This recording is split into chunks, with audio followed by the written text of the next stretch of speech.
Meron po tayo ditong Samsung S6, stock logo po siya.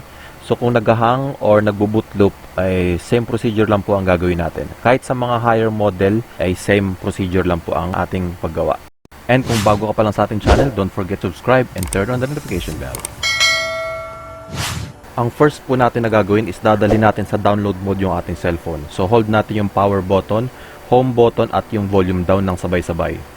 So makikita natin to, and then ito Chinese kasi, press up lang to continue. So kung wala namang home button, volume down at saka power lang. So pwede na yon. Ngayon i-check natin yung ating model number. Makikita natin sa taas yung product name. Sa akin is SMG9200. So yan yung model ng firmware na gagamitin natin. So ngayon punta tayo sa ating Google Chrome. Then search natin Sam Mobile. So click natin dito sa firmware. O i-open lang natin yung mismong website. So once sa website tayo, nandito tayo sa firmware section. Pag-search tayo ng ating firmware. So, yung model number na tinignan natin kanina, yun yung itatype natin dito sa ating search. And guys, kailangan nyo po ng account pag nagda-download dito. So, mag-create lang po kayo ng account ninyo. Madali lang naman po and it's free. So, search natin dito yung ating model number, SM-G9200. So, lahat po ng model ng mga Samsung nandito po lahat yan. So, ito na aking model, SM9200. So, Chinese variant kasi to, kaya dalawa lang makukuha ko dito. It's either Hong Kong lang or China. So, tatry natin yung latest model from Hong Kong. So, susubukan natin yan. Makikita mo naman yung Android version dito kung version 6 or 7. Pwede mo namang lagay dun sa pinaka-latest. I-try mo kung gagana. If hindi naman, pwede mong i-download naman yung mas lower version kung ano yung papasok dun sa model ng cellphone mo. In my case, gagamitin ko yung pinaka-latest ng Hong Kong. Then, makikita nyo lang po ito. So, click wait and download and then antayin natin yung countdown hanggang sa lumabas na yung download link. So take note ulit, dapat meron kayong account. So register lang po kayo. After natin ma-download yung file, extract lang natin gamit ang 7-zip or Windows Explorer. So gagamitin ko 7-zip. Didrag ko lang naman yan dito sa aking desktop. So wait lang natin yan mag-extract. So kailangan natin ng Odin 3 tools natin. So itong Odin, madadownload naman natin sa Google or ilalagay ko ang link sa description para i-download nyo na lang. So ito yung tools na gagamitin natin. So any version naman dyan gagana pero gamitin lang natin yung latest. So open natin yung ating Odin tool. Okay lang natin to. Ngayon, kiklik natin yung AP. So papasok natin itong file na dinownload natin kanina. So since Samsung S6 to, isa lang yung file na dinownload natin. Ngayon, pag sa mga higher version like Samsung S8 or S10, so apat po na file na makikita ninyo. Makikita nyo dyan yung file name, merong AP, BL, CP, CSC, tsaka Home, dun sa umpisa ng mga file name natin. So ilalagay lang natin yan sa ating ODIL kung saan yung designated file name niya. So guys, mapapansin nyo 5 yung file natin, pero 4 lang yung slot na kailangan nating ilagay. So meron dito yung CSC, tsaka yung Home CSC.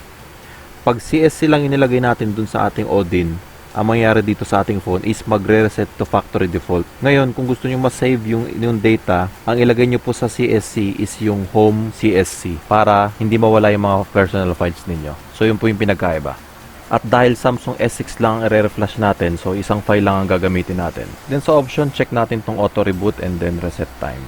Then pag nalagay na natin yung cellphone sa PC, make sure na nakalabas po sa ating ID.com yung ating cellphone. So makikita natin yung port number dyan na nakakabit na yung ating cellphone. Pag hindi po lumabas yan, ibig sabihin hindi po naka-install yung driver ng ating Samsung. So kailangan nyo pa po mag-download ng driver. So meron dito yung Samsung driver. So i-install nyo lang po yan. Then if okay na, pwede natin i-click yung start and then magpa-process na siya. And then nakita nyo sa atin nag-fail. So makikita nyo yan sa ating cellphone na secure boot fail. So may problema sa system or sa ating firmware na dinownload. So once na mangyari to, pwedeng hindi compatible yung firmware na dinownload natin. So ang gagawin natin, mag-download tayo ng other version, pwedeng lower version or ibang variant. So kanina kasi ang dinownload natin is Hong Kong. So pwede natin i-try yung China naman. So subukan natin guys. So same procedure lang, after natin ma-download, lalagay ulit natin yung AP dun sa ating Odin. So pag nangyari yun guys, kailangan yung ulitin yung process ng ating download mode sa ating cellphone. Kailangan nyo ulit i-restart yun para bumalik ulit siya sa download mode. Kasi hindi ito magkoconnect pagka dinirekta natin eh. So once na inilagay natin sa ating Odin at naka-ready na, click start na ulit natin. Makikita nyo ngayon, pumapasok na yung ating firmware. So lumalabas na yung ating system recovery. So nagda-download na po yan papunta sa cellphone. Makikita nyo rin sa ating cellphone, may lalabas sa progress bar mapupuno yun after mag-copy nitong files natin. So, antayin lang natin to.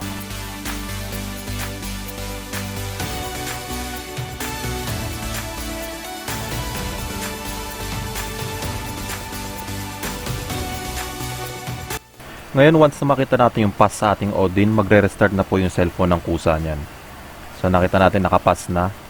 Then, antayin lang natin. Mag-i-install lang ulit yung ating software. Kung minsan sobrang tagal po nito, patient lang po tayo sa pag-aantay. Depende po kasi sa pag-i-install ng software yan. So, tuloy-tuloy naman na po yan. After nyan, makikita na natin yung pinaka-home screen natin, tsaka yung first setup natin, yung pagsaselect ng language, tsaka etc. So, nga pala guys, dapat make sure na 50% and above yung battery nyo pag ginagawa to dahil pag na-interrupt kasi yung pag-install natin, minsan mas matagal. So, yun lang naman. So, after naman ng installation nito, tapos na, magagamit nyo na ng maayos ang ating phone. So, kita nyo yung progress. Kanina naka-stack logo, hang, boot loop. So, ngayon tumatakbo na po siya as a normal system.